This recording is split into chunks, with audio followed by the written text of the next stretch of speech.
MovieWeb.com. Gandhi said that whatever you do in life will be insignificant. But it's very important that you do it. Officer, those two were just trying to stop it. Go home. Hey, don't. I tend to agree with the first part. Could do worse than have a father who bails you out of jail. I don't want to be bailed out of anything. Why do you think Dad doesn't want to spend time with me? She knows I'll take care of her. That's all there is, Tyler. That's all there is? Not enough. You know you can't smoke in here. Why'd you have an ashtray? It's a bowl.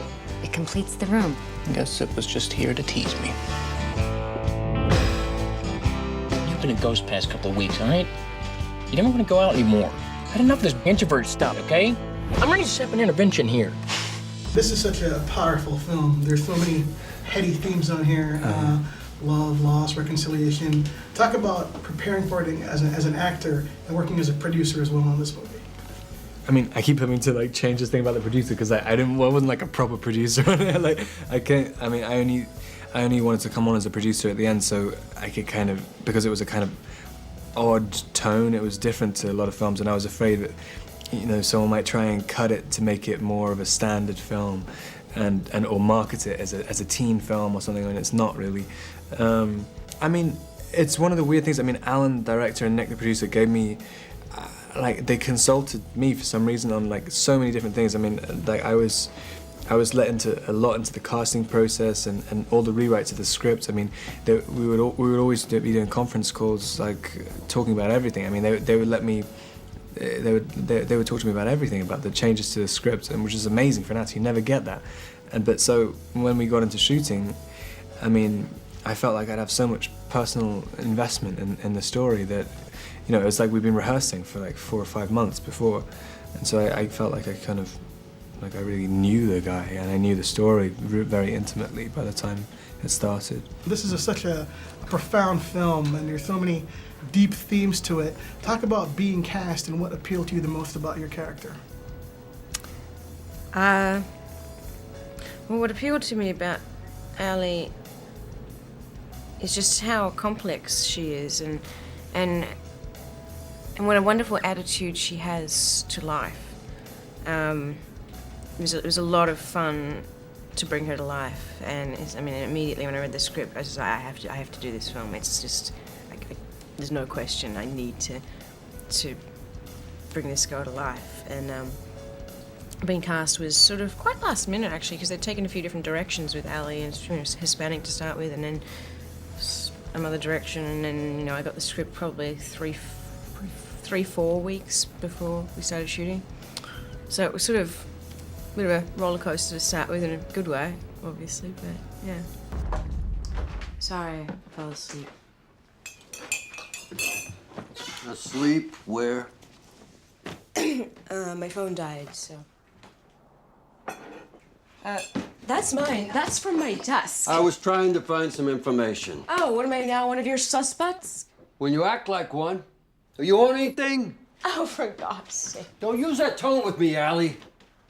I smell alcohol. Well, I mean, I think for the actor, you have to really concentrate on what they call the given circumstances of the scene, and what's going on, what do you want, what are your concerns, and all of that in the scenes are quite evident, and you just got to keep those in mind and try to bring some truth to them, and keep them in your gut and your heart and your mind. You have a daughter who sincerely believes that you don't like her. I mean, she's trying to communicate, she's speaking, but why aren't you listening? I mean, why aren't you riveted? Why is this not the most important thing, just for one night? I love her. Good God, you toss that word around when you have no idea what it means. I mean, working with Piers was great. He was kind of perfect for the part as well, because he has this confidence about him, and he's so comfortable in himself that it's perfect for Tyler to just be trying to knock it out of him all the time. But I guess that scene, it's a strange scene because it's a fairly sort of typical thing of adolescent kind of, you know, you really want to explode at your dad, and when you finally feel like the time's right and I know what I'm gonna say and I'm gonna explode at you, and all that comes out is like hysterical gibberish, and you can, every single thing that comes out of Tyler's mouth is just like, that's not what I wanted to say, it's not what I wanted to say, every single time. And Piers is just standing there, you know, completely focused on, he knows exactly what he's saying back to him, and like, so, you know, I thought it was a good scene to film. Well, it's just, it's the young lion and the old lion going head to toe with each other. We shot the scene near the end of a very long day's work, and I think we wrapped it around 11:30 that night, having started at 6 in the morning. And it's a, you know, it's a big scene. It's like a 5-page scene, and it's where he wants to have his pound of flesh with his father. He's going to tell it like it is. And the old man is right there waiting for him in the boardroom. Bring it on. I don't care who's here. You want to have a piece of me? Come at me. I'm going to give you everything I've got. So, from that sense of the word, it was a joy to do. It's like, yeah, it was well written by Will Fetters. You know, he really penned it well. There's so much going on in this film. There's so many themes. Without giving too much away, talk about developing the script and casting this movie. Well, the script started for me when I was 22 years old, Tyler's age, and the genesis point was kind of going through this quarter-life existential crisis, which a lot of young people go through. And I had a well-laid plan of who I thought I was supposed to be and what life I was going to live.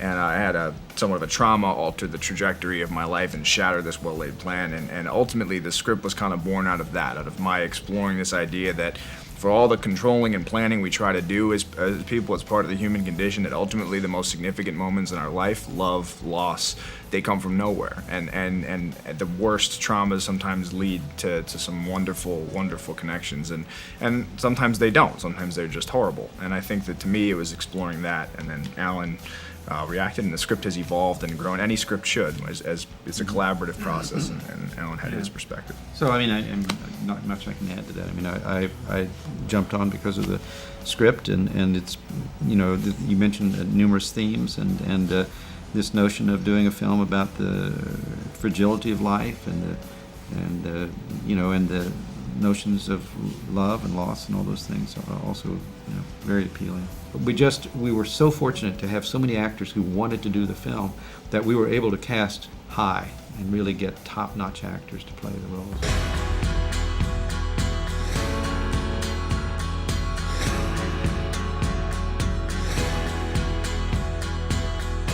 Someone's been trying to tell me something.